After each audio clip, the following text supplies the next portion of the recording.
Hey gang, Chef Matt here from Constellation Culinary. Today we're going to be talking about that old favorite that everybody loves, fruit salad. One of the best things about fruit salad is how customizable it is. You can use any ripe, possibly overripe, seasonal, or on sale fruit. So let's get to the kitchen and get started.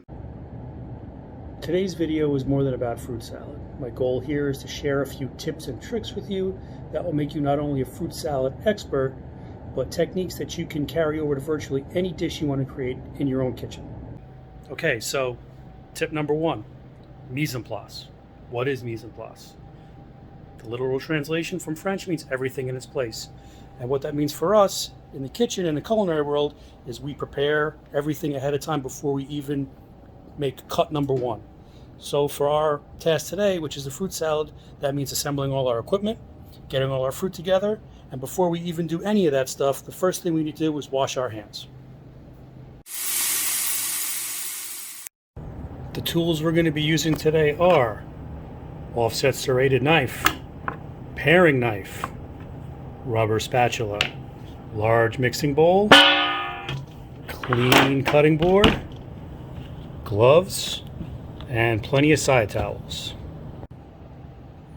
The ingredients for our fruit salad today will be strawberries, kiwi, blueberries, raspberries, cantaloupe, red grapes, and pineapple. One of the most efficient ways to get anything done in the kitchen is to collect everything you need to cut and do it all in one shot. So for our fruit salad, I have all of our ingredients right here, and the first thing we're going to do is get started with the pineapple. So what I like to do is take the pineapple, turn it on its side, cut about 1/2 inch to 3/4 inch off the bottom. I use my serrated knife for this. I go in at about a 45-degree angle. I do nice, even, long strokes using the entire length of the blade. And it just pops right off. Then I flip it around like this. I do the same thing for the top. Cut the top off. And now what I've done is given myself a nice, even work surface to work with. One of the reasons we do this is for safety purposes, because if it's like this, it could be rolling around, it could fall off the cutting board, roll onto the floor, or possibly you could even slip with the knife and cut yourself. So now that we have a nice flat working surface that we can start with, what I like to do is to start to peel the pineapple. And I take my knife like this, and I use my fingers as a guide right here. I put them about 1/2 inch from the skin, and I start slicing.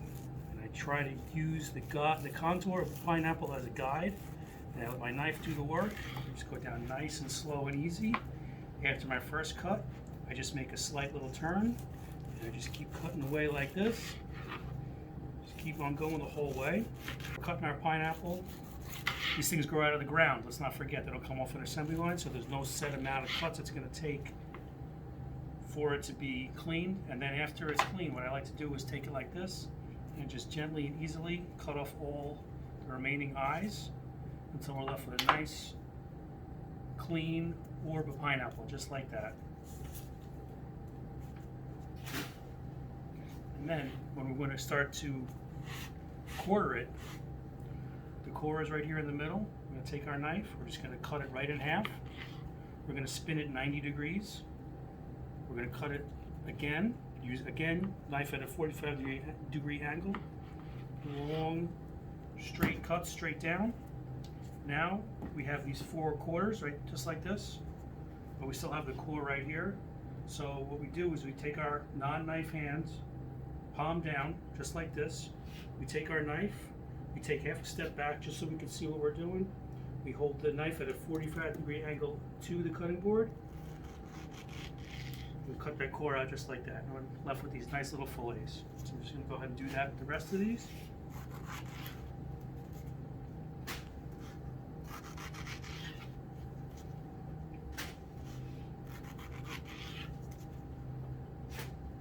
Okay, now we've got our nice coreless pineapple fillets. We'll grab our mixing bowl right here. So, last step is cut them in half. Turn them a little bit, couple chops. Same thing with these two. And then put them right in the bowl.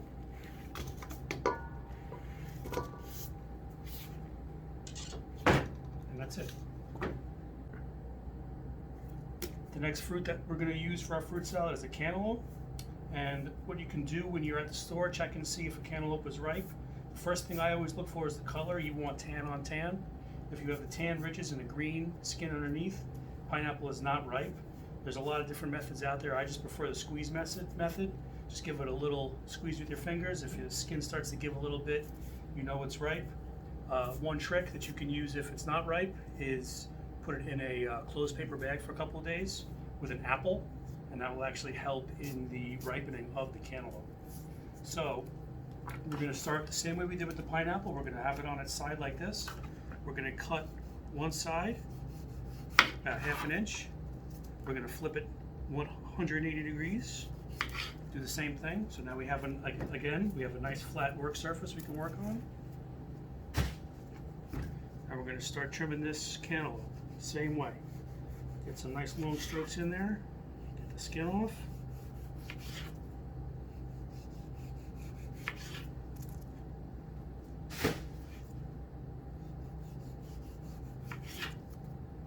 I'm letting the knife do the work here. I'm not really pushing down at all. I'm just directing the knife. The knife is a tool, and you want to use the tool properly. So I'm just telling it where to cut. I'm not pushing on it. I'm just gently guiding the knife along the contour of the pineapple. Again, we don't have a fully 100% clean cantaloupe, but that's okay. We keep working on it with our knife like this, just to get all the green off. All these little bits right here. Okay, ready to go.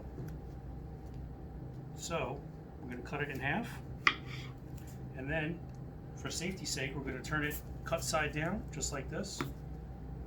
We're going to quarter it, and this is where things get a little dicey, but we just have to practice.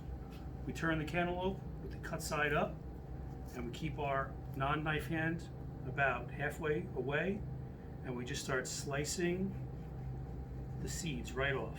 Again, nice long even strokes. I'm going slow right here, and as you can see, we're left with a nice clean fillet.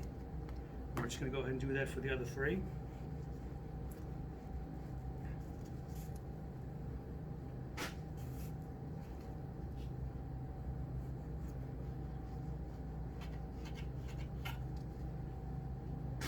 It's okay, you don't have to be perfect with this. Again, this is fruit salad. This is a casual dish. This is not something that has to be perfect every time. So now we have our fillets. We just give the cutting board a quick wipe to get rid of these excess seeds. Because although it doesn't have to be perfect, nobody wants seeds in their fruit salad.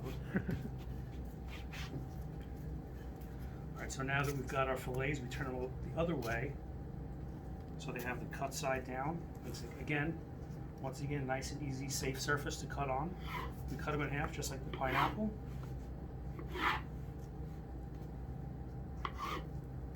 And then we can line them up 2 at a time. Just dice them up.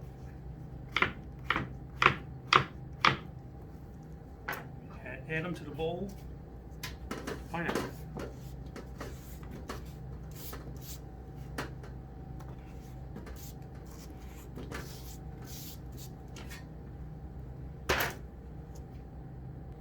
Okay, moving on to the strawberries. What I like to use is a paring knife. I hold the strawberry in my non-knife hand with the top up, give it a little fluff like this just for a second, and then this is going to take some practice, but you can do it if you just take a paring knife, you just scoop the stem out, and end up with a piece like this. And then while you're still holding it, there's no need for you to put it down and go back to doing the rest of them. Since you're holding it and you're holding the knife, I just like to cut it in half.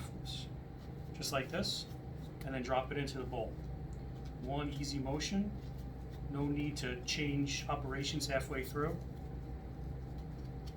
Just keep everything nice and efficient, go through it really quick, and have these strawberries done in no time.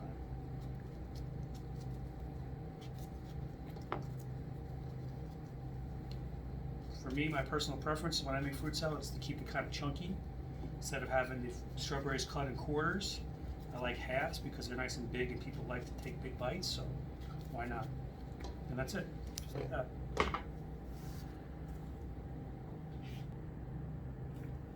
In this bowl right here, I have our blueberries and our red grapes. I already washed and rinsed these. I've also taken all the stems off of the grapes. So this is 100% ready to go. We're just going to add that right into the mixing bowl, just like that. The last operation we're going to do today involving our knives is the kiwi. So a kiwi is essentially cut in the same way as its much larger friends, the pineapple and the cantaloupe. But as you can see, it's considerably smaller. So what I like to do is use a paring knife, just like we did for the strawberries. Get in real close and just cut the sides off like this. And then again, you have to get kind of close in, but it's okay. Use the knife, gently saw away the skin. These guys are really small.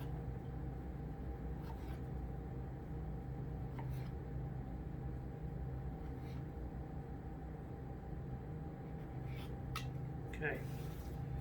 What we're left with is a nice peeled little kiwi like this. And again, just cut it in half.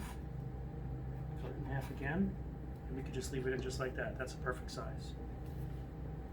Now the last ingredient for our fruit salad today is going to be raspberries. But I'm not going to put them in just yet. The reason being is that raspberries are really, really fragile. The skin is super thin, and just by me picking it up, you can see it already started to come apart a little bit. So I don't like to add them into the fruit salad, because when you start mixing it, they're going to break apart, you're going to get red stains everywhere. It just doesn't have the great eye appeal of a nice, tight, clean fruit salad that we're looking for. So what I'm going to do is I'm actually going to mix my fruit salad first using a rubber spatula. I like the rubber spatula because it's got a thin blade on it. It's not going to get stuck on anything and possibly tear open any of the fruit.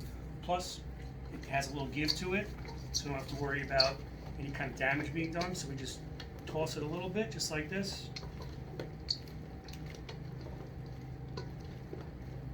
And then right at the end, right before we serve, we take our bowl of raspberries. We just pour them right on top, just like that. One little toss, two little tosses, just like that. And our fruit salad is 100% ready to go. Now that our fruit salad is done, I have some closing thoughts. On the surface, you might think fruit salad is not that exciting. However, I chose this dish because I felt like preparing it could demonstrate some good basic and intermediate culinary skills that you can use in your kitchen for virtually any dish you want to create going forward. I also wanted to give you a little bit of an insight into the mind of a chef to see how we tackle all the stuff that we have to do in our kitchen on a day-to-day basis. I really enjoyed making this video for you guys, and I hope you found it educational, entertaining, and fun, and I look forward to doing it again soon. Thanks.